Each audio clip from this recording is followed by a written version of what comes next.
The following program is sponsored by Adams Financial Concepts.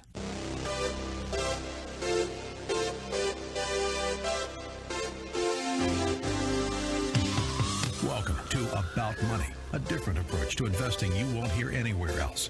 Your host, Mike Adams, is a registered investment advisor and works with investment portfolios exceeding over $100,000 in net worth and has a proven track record of managing long-term investments, surpassing the markets in the long term.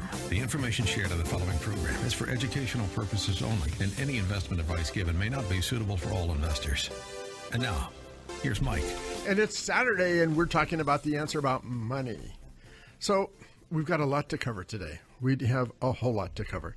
Since the Purchasing Managers Index for manufacturing was released on Monday, the market went crashing down, and it went down 1,000 points. Started to recover, and then the Purchasing Managers Index for services came out, and the market immediately dropped and eventually recovered. But what's going on? What is the Purchasing Managers Index? Why is it so important? And should you be concerned with it? You know, the Purchasing Managers Index, they have one for manufacturing, one for services. And, you know, I've talked about it especially during the 2008-2009 because it was an indicator of what was going on in terms of the economy. So I want to talk about that. And that's going to come up in the program as we go along. My guest today will add to the understanding of manufacturing and manufacturing efficiency. So you want to hear what he has to say.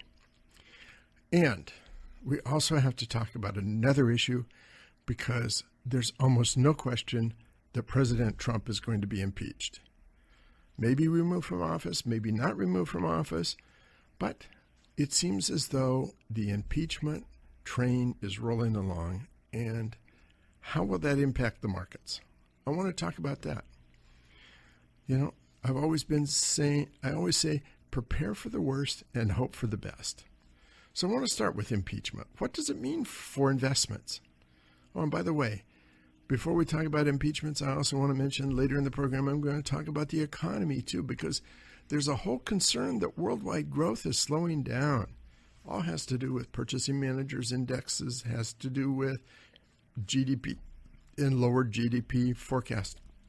Got to talk about all of that today. So let's start talking about impeachment.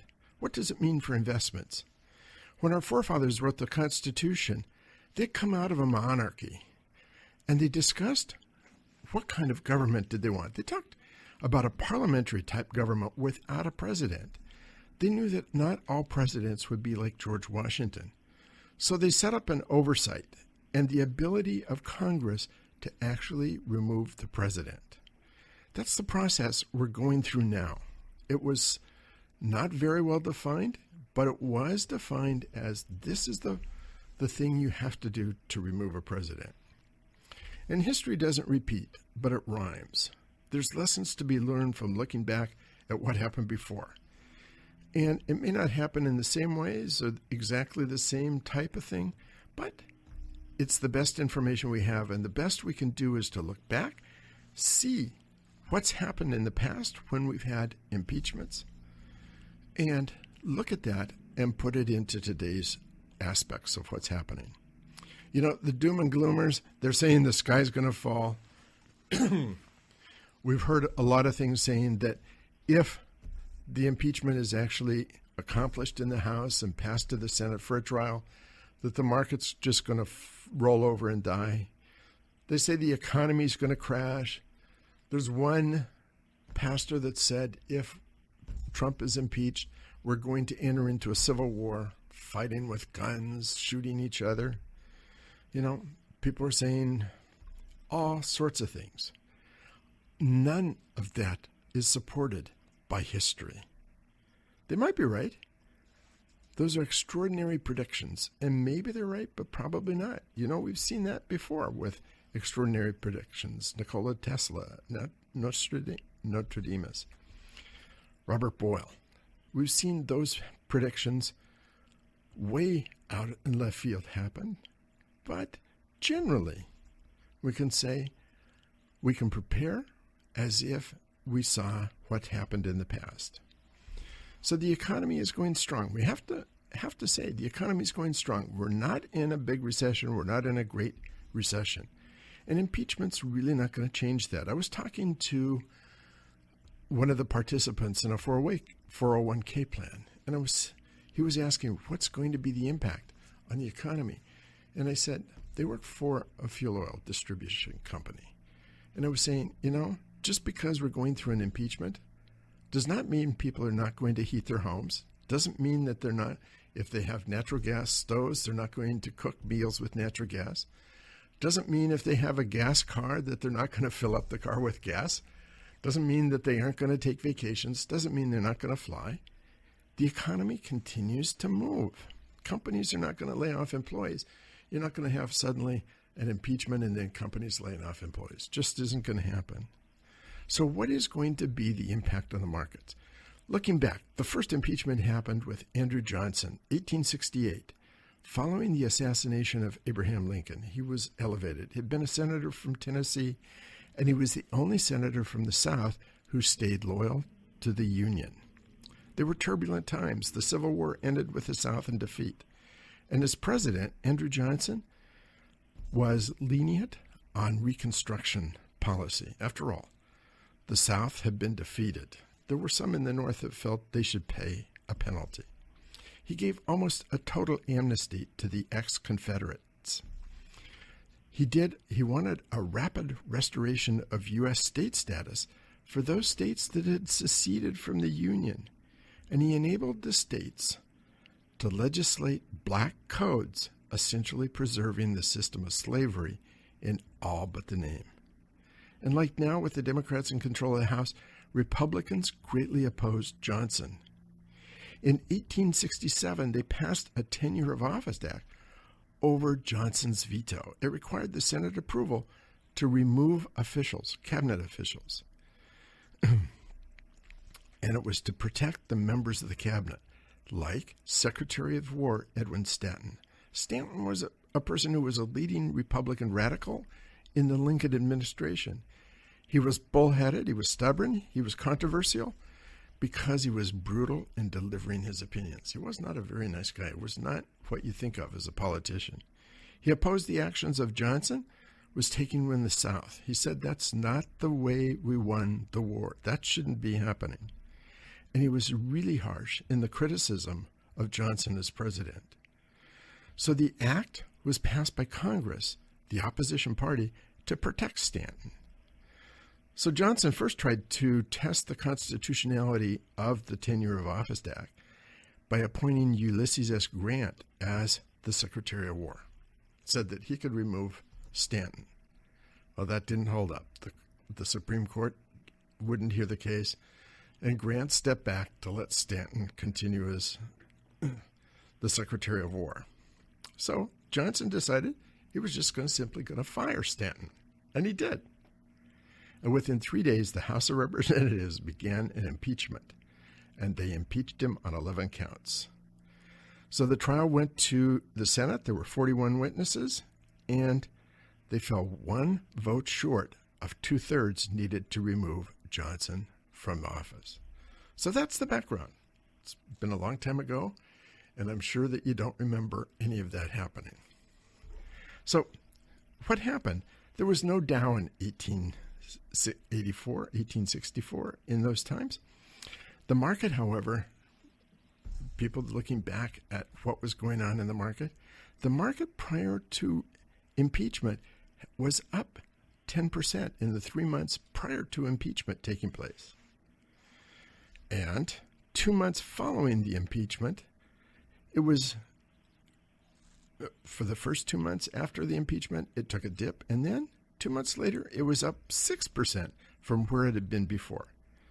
3 days from firing to begin the impeachment, a dip, and then a recovery within 3 months. Second impeachment was Nixon. When Watergate began, and I lived through that, I remember it was curious. In the beginning, there wasn't a lot of information. The break-in happened in 1972.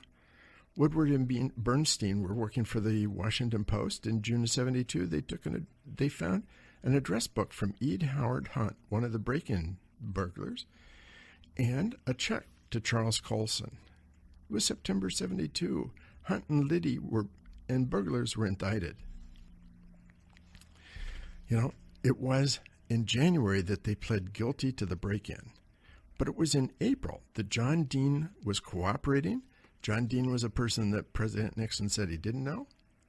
And then suddenly he did know because Dean had met with him some 20 times. In April, Ehrlichman and Haldeman would resign. Dean would be fired. In May, the Senate began the investigation.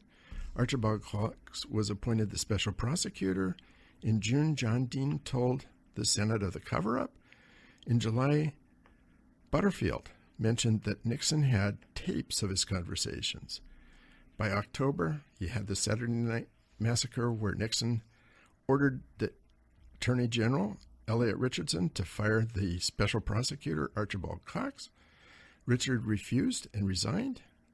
The Deputy Attorney General, William Ruckelshaus, was asked to fire Cox. He also refused and he resigned. And Robert Bork was then asked. He did fire Cox, and it probably cost him an appointment to the Supreme Court because he was nominated and turned down. The resolution of impeachment, the articles of impeachment, were introduced in the House, and Leon Jaworski was appointed as the special prosecutor. In November, Nixon made his famous speech saying, "I am not a crook." And we'll come back and pick that up right after the commercial break. Don't go away.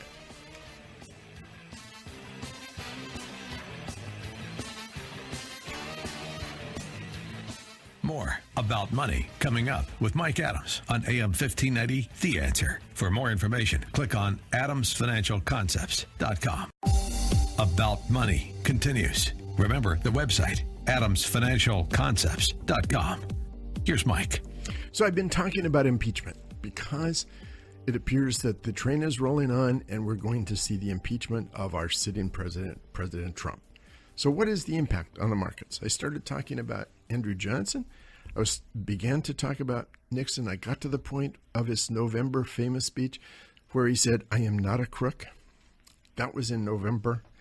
It took until August of the following year for Nixon to actually resign. By that time, the polls had shown that the American people were really in favor of the impeachment. They'd begun to understand, or they had understood what had happened. Even at that, however, I have to say, 30% of the people believed that Nixon never committed a crime. 70% did. So 70-30 was the split. Goldwater and two other senators went to Nixon and said, "We don't have the vote to keep you from being removed from office." So Nixon resigned. So what happened? The market had been going down since 1972. OPEC had raised the oil prices. We'd started a bout of inflation, started in the 60s. In 72, OPEC raised the oil prices. We went into gas shortage lines. We went into the inflationary time period. The market was plunging down. And as the resignation took place, the market began to bottom out. And within 6 months, the market rebounded and was at new highs. So that was during that time. Actually, it recovered in 3 months, but in the following 3 months continued to recover on. So that was the second impeachment. The third impeachment, of course, was the impeachment which most people remember because it was the impeachment that started in the House. Paula Jones in 1994 filed a lawsuit claiming sexual harassment when Bill Clinton was governor. He tried to delay. The Supreme Court ordered the case to proceed. In 1967, Linda Tripp recorded a conversation with her friend Monica Lewinsky and a sexual relationship. Tripp shared with Paula Jones' attorneys, and Clinton began to tamper with witnesses. He made the suggestion to Lewinsky that she file a false affidavit. And in 1998, of course, Clinton made the famous deposition denying a sexual relationship, saying, what does it mean is? Anyway, you remember all that. He was accused of and of perjury, obstruction of justice. The House did impeach. He went through the trial in the Senate, and at the end of the trial, 55 senators voted against removal from office. 45 voted to remove him from office. He survived because you need 2/3, 67 to vote to remove you from office. So what happened when the impeachment began? The market dipped down 3%. If you look at the Dow at 26,000, it means that the Dow would have dropped 780 points when that impeachment began. And within a few months, the market had completely recovered and gone to new highs. You remember what happened from there? 1998 and 1999 were incredible years for the market. That was the dot-com time. A drop of 780 points, that was less than we saw this week at the beginning of the impeachment deal. And actually, the Purchasing Managers Index. So what's all that mean? You know, will the people in China quit buying smartphones if we go through an impeachment? Will Indonesians quit buying cars? Will people in Brazil quit going to dinner at restaurants? The chances are there's no impact worldwide. The chances are a very limited, short time dip in the market and then a recovery. That's based on what we've seen in the past. That seems to be the way to prepare for the impeachment this time around, and be not to listen to the people that say the world's going to come to an end, the sky is going to fall. That's, let those who believe that believe that. Chances are people are going to continue to eat pizza. People are going to continue to fuel up their cars.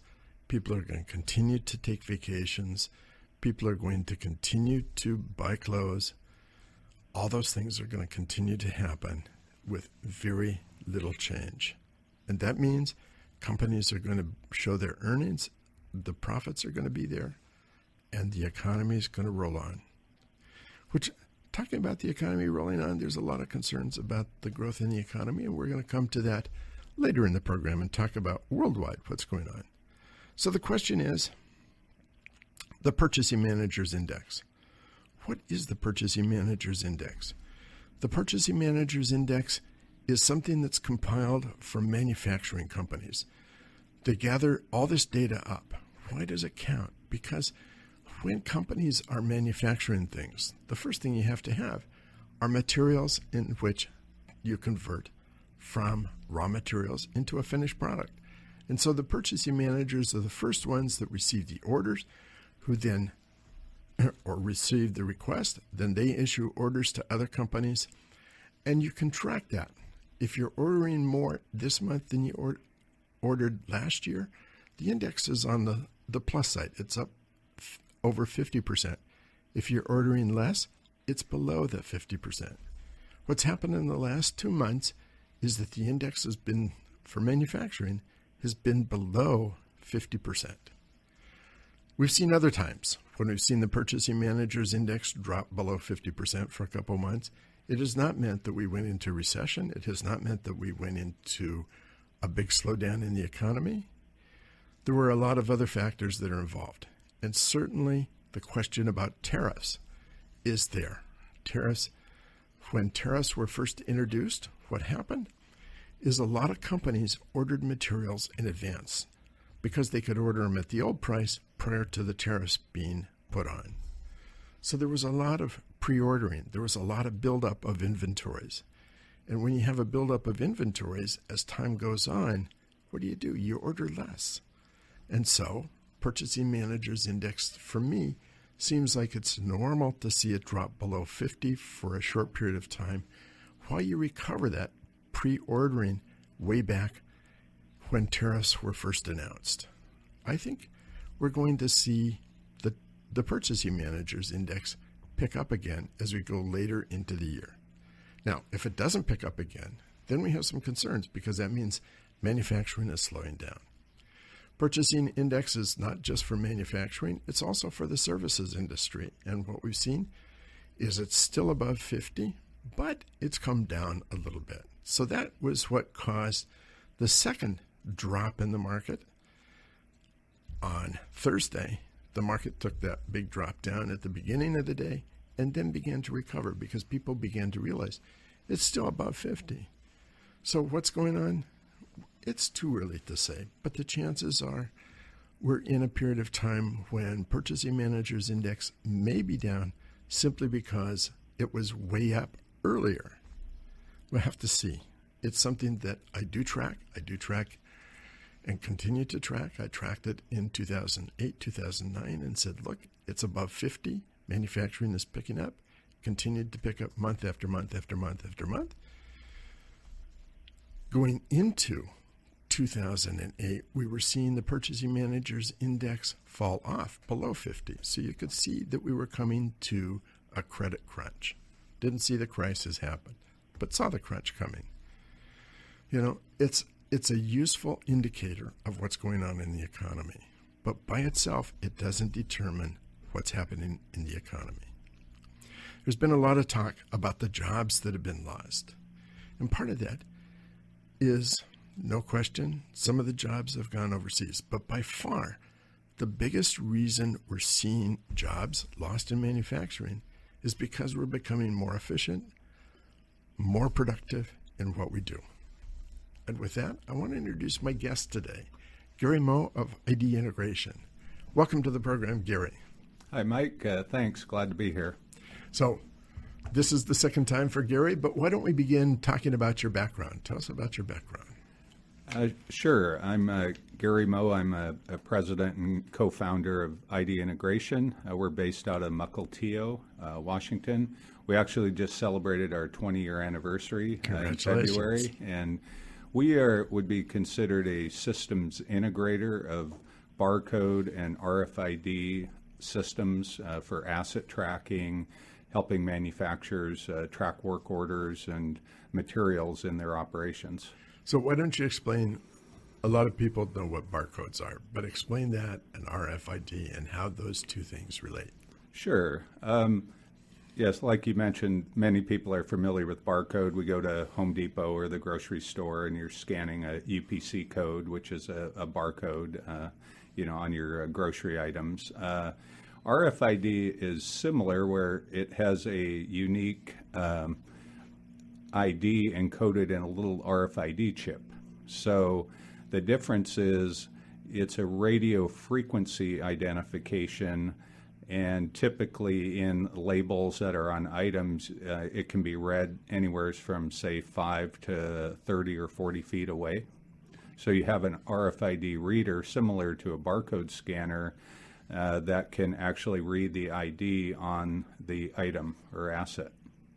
So I think the radio frequency thing is something that a lot of people don't realize in their fob for their car.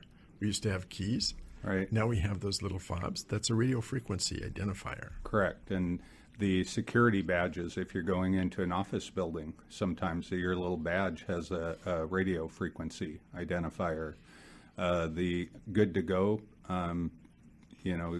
tokens in our car, and the readers that are on the 520 bridge are all radio frequency. So anyway, that's something that's important. We're going to come back and talk about that. We're going to talk about ID integration and what Gary's company is doing. So don't go away. We're coming to a commercial break. We've got a lot to cover. We're going to come back to the economy as well. But this is important to hear. We're becoming much more efficient in manufacturing, and I've talked about that in the past. We're going to continue to. And what Gary's company does makes us even more efficient. Don't go away.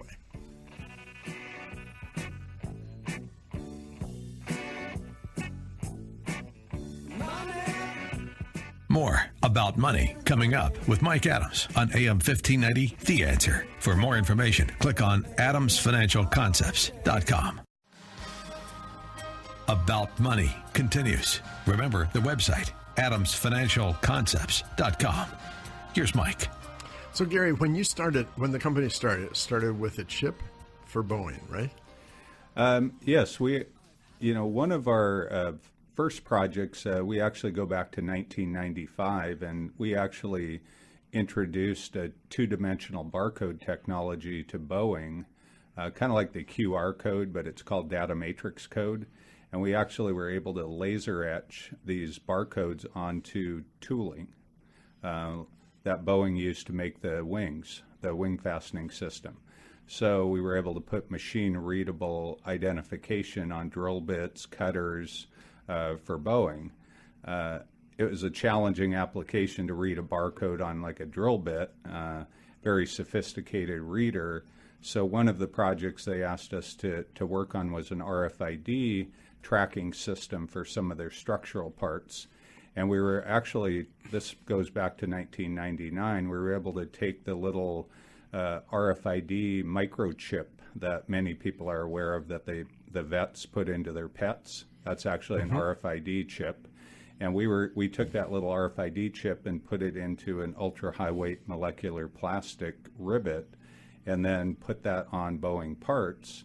We were able to go through the whole process, read the parts at the end of the process, but the readers at the time, they kind of looked like they came out of Star Wars, and they were like $5,000, and we were a little bit ahead of our time.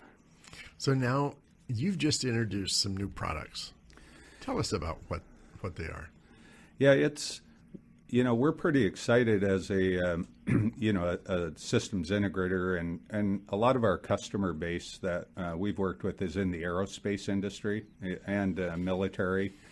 And for many years, we've been putting, using barcode technology. We've been looking at RFID, and I think RFID's been a little overhyped in the marketplace. If you look back about 10 years ago, Walmart came out and made a comment that we're going to RFID tag all our items in Walmart, and you're going to automatically be able to go through the checkout lines, and we're going to read everything. But I think they forgot to talk to an engineer about that, about putting an RFID tag on a metal or liquids. So RFID's been around for, over 20 years. And I think within probably the last 5 years, we've really seen an increase primarily in the retail industry. I recently just heard a report that I think next year in 2020, they're going to actually manufacture over 20 billion RFID chips. Wow. And I would say maybe 10 to 12 billion of those are in the retail. So, at Macy's and, the big department stores, Amazon, as a way for companies to get better inventory accuracy. And so that's really driving a lot of the innovation. Last year, Delta Airlines started putting, or a couple of years ago, started putting RFID tags on luggage. So that's becoming a large market. So there's been a great increase in the performance of the RFID chips and antennas that are in the labels and tags, and also the cost is really coming down. So, industrial tagging of parts, you were mentioning manufacturers, that's one of the challenging applications for RFID because we have a lot of metal, which reflects off of RF, liquids, in really extreme environments. But due, I think, to the new technologies being developed, especially out of retail, the performance of the chips, the options we have now are excellent, and the price is coming down. So we've seen a big change in the last couple of years. So talk about the new products Sure. specifically. Well, you were talking about manufacturers, and our customer base, we haven't really seen a decrease in the manufacturers. So, but what we have seen is challenges, especially here in the Seattle area, and a lot of our customer base is the aerospace parts manufacturers and suppliers. And even with the problems Boeing is having right now on the 737 MAX, companies are still making parts, and they have extreme backlogs, and most of the companies are trying to hire people, anywhere from, say, 10 to 40 people, and there's really a labor shortage. That's a problem. So where we're seeing some really good applications of using RFID tracking technology now is for companies to track work orders, shop orders of parts going through their facility, where we can put RFID labels on work orders or on bins or boxes that parts are moving around. About 2 years ago, one of our suppliers came out with this new Wi-Fi RFID reader, which has really kind of changed the game a little bit in using fixed RFID readers. And before, you'd have to run a lot of cable, Ethernet type cable, power to set up these readers. But now you just have to plug into 110 and set the reader up on your Wi-Fi network. It's kind of like your smart home now, and it communicates in that Internet of Things type language, like the Nest and things in your home. So that's been very exciting, along with the better performance of the RFID chips. We also have now RFID handheld readers that are Bluetooth, that are very low cost, and they connect right up to your smartphones and tablets. So, and we're getting excellent performance out of that. The cost has come down even into the $1,000 range, so just from a technology standpoint for readers and tags, we've seen a great, I guess like everything's getting better, faster, cheaper. But alongside of that, I had mentioned to you about a new partner we have. They're actually in the Seattle area. It's a software startup company that has some people from Hitachi, Amazon, Microsoft, and they're actually building now cloud software applications for use in the industrial environment. So think of like DoorDash and Amazon Go and Google Maps for tracking assets, parts, tools, work orders on the shop floor, and getting visibility to your workers, that are making parts, that are, many of them now are allowed to use their smartphones. And you can just log on to your app. If one of the biggest, I'd say, return on investment, kind of a use case for companies to justify paying for this, is a lot of manufacturers have a lot of overhead waste in people that are expediters, that are, Boeing might, call you up and say, hey, Mike, where's my order number so-and-so, we need to expedite that. Well, many companies will have expediters that just run around the factory looking for that work order. Where are the parts? And trying to send a lot of emails out. But now with software and better visibility, you could have your smartphone and the Boeing expediter calls, you type in the work order number, just like in Google Maps, hit enter, and it'll show you exactly where it's at, where it's been, and with some data analytics in the software, it can make predictions about when it will be into shipping.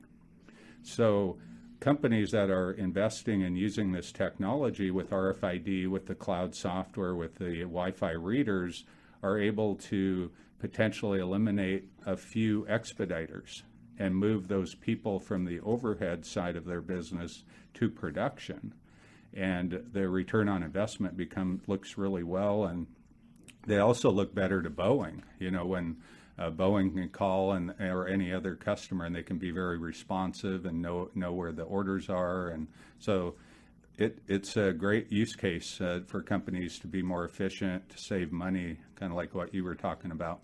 It is, and this is the way that manufacturing is moving. It's becoming faster, more efficient, and more profitable. Yeah, and one thing we keep hearing, it's interesting these days, is I'm sure in your financial business and a lot of industries, but the importance of good data and data analytics now, and making watching your operations, and now by able to get accurate real-time data of where parts are flowing, you can improve your balance sheet and your P&L very easily, with that good data integrated with some good software.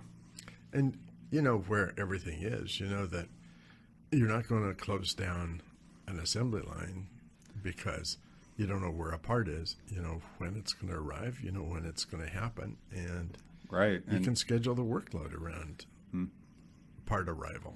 And another challenge, especially in the aerospace and some higher-end manufacturers, is they use a lot of chemicals and tapes and adhesives that have expiration dates.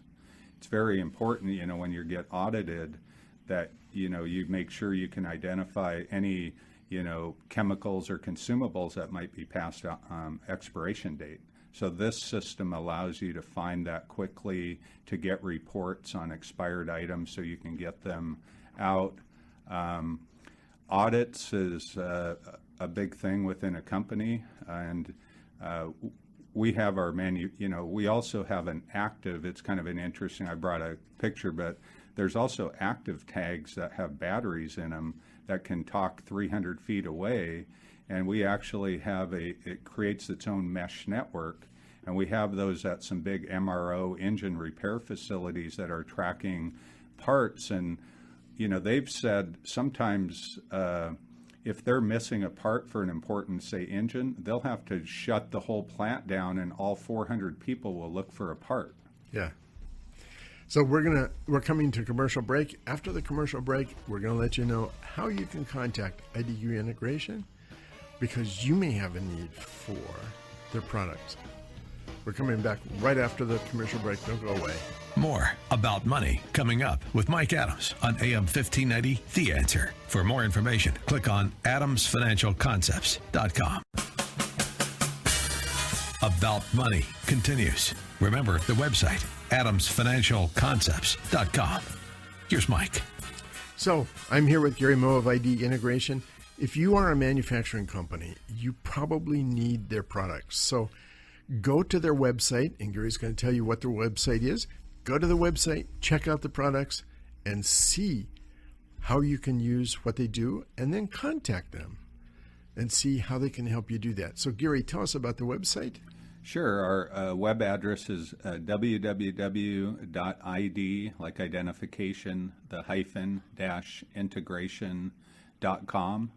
Or just type us into Google. We're up in Mukilteo. We have a lot of information. And just one last thing, Mike, I wanted to mention, the importance of our manufacturing companies, especially in the United States and locally. They really need to start looking at this technology, because the real competition is coming from China and even into Europe. And China has this 2025 initiative where they want to be all paperless. They're investing billions of dollars into RFID, Europe, Industry 4.0. And it's very easy for companies to start off with a pilot, a proof of concept that's very low cost, but they really need to start looking at this technology, or I'm afraid in 5 to 10 years, if they don't, they're going to be in trouble. They will be. And we've talked about 2025 and what China is doing. So id-integration.com. Yep. So go look at that and see what you can do to upgrade your operation. So I want to shift gears and talk about the economy once again, because there's all this talk now about the economy worldwide is slowing down. The market, when the Purchasing Managers Index came out early this week, tumbled down 1,000 points, recovered, and then when the Purchasing Managers Index for services came out, the market opened up almost down 300 points and then rapidly recovered. So what's happening worldwide? People are talking about worldwide growth is slowing down. Should you be concerned? At one time, the U.S. was over 50% of the world GDP. Over 50% of the world's GDP was in the U.S., actually more than 50%. But, today we've lost part of that. We haven't lost. Other countries are catching up. It's not that we're lagging. Other countries are growing faster. They started with a lower base. And when you start with a lower base, it's easier to accelerate. If you look at the biggest economy, we're still the biggest. Our GDP is 21 trillion. China is 15.5 trillion, 15 and a half. Japan, number 3, is 5.36. Germany is 4.2. India is 3.16. France is 3.06. UK is 3. Brazil is 2.2 and a quarter. Canada, Number 10 is 1.9 trillion. But think about that. We're 10 times, more than 10 times larger than Canada. Total for the world, estimated for this year to be about 88 trillion. And we have about a quarter of the world's GDP, down from half 30 or 40 years ago. But we're still continuing to grow. When the U.S. dominated world GDP, there used to be the saying that when the U.S. sneezed, the rest of the world caught cold. That's no longer true. Right now, when the world sneezes, the U.S. begins to catch cold. When we went into a slump in the old days, the recession would affect the rest of the world. That's changed. Now, as other countries would go into recession, it's going to affect us.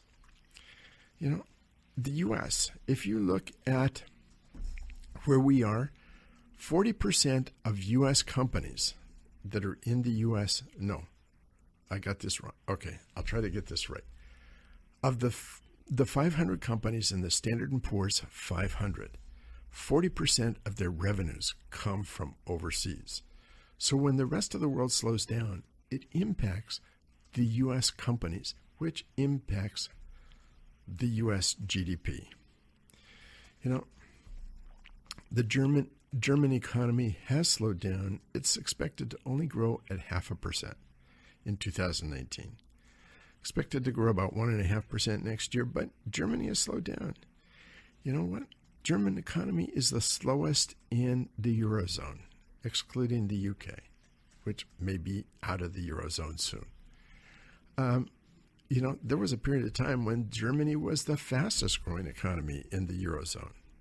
But you know today, what's the fastest growing economy in the Eurozone? Greece.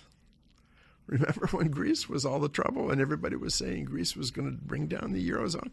Today, Greece is the fastest growing company in the Eurozone. And Germany, who used to be the driver of the Eurozone, is the slowest economy. How that has flipped around. So in the world, the UK is going through Brexit. By the end of October, they're supposed to exit, whether they have a deal or not a deal. And there's all sorts of politics going on as to whether they can extend that date, whether they're going to go out on their terms or not on their terms. What's going to happen? That's pulling on the worldwide economy. You have the European central banks who have cut rates below zero. So if you want to put money into a savings account in most banks in Europe, you have to pay the bank interest on your money. That's what's happened. There were only a few years ago when people would say, there's no way that there'll be negative interest rates. Today there are. Slowing is the word. It's not a recession. The forecasts are for growth to begin to pick up next year, but it's having an impact. It's slowing down the world. You know, the world growth depends on a lot of trade because we're moving around. We have globalization. So as the world slows down, it impacts our overseas revenues. And as the foreign central banks cut rates, it makes the dollar more expensive, which makes U.S. products that are exported more expensive. And when you add the effects of the tariffs, which already make U.S. goods more expensive, all of that is a drag on our economy. Another factor, which most people don't figure out, is fracking. Because of fracking, we've become energy independent, and it's become a major component of exports. Oil prices are really sensitive to growth, and when growth slows down, oil prices drop. And that, too, impacts the U.S. economy in the short term. In the longer term, lower oil prices allow us to cut or to actually increase profits by cutting expenses. When the tariffs were slapped on other countries, the idea was to bring jobs back to the U.S. The administration said other countries would be hurt worse than U.S., but what's really happening is that's boomeranging back on the U.S. Yes, you know, we're seeing the impacts of the tariffs in manufacturing. We're seeing it soon on the consumer as well. You know, does that put the world into recession? I don't think so.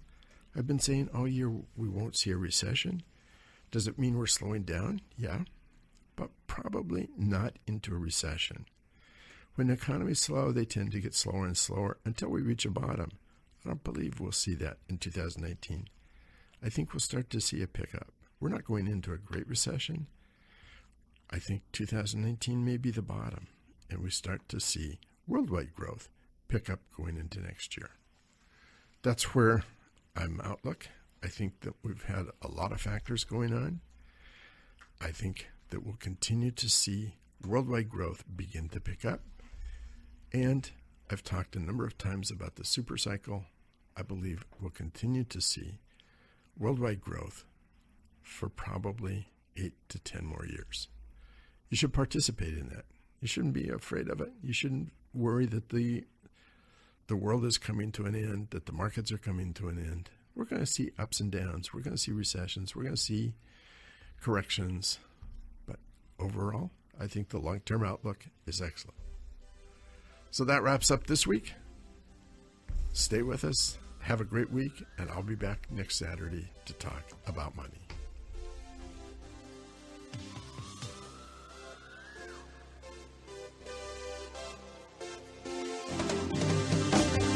You've been listening to About Money with Mike Adams, a registered investment advisor. If you'd like more information about what you heard today, or about Mike's investment philosophy and strategy, or if you'd like Mike to evaluate your own portfolio, click on adamsfinancialconcepts.com. That's adamsfinancialconcepts.com. The information shared on the preceding program was for educational purposes only, and any investment advice given may not be suitable for all investors. Join us again next Saturday at noon for more About Money with Mike Adams here on AM 1590.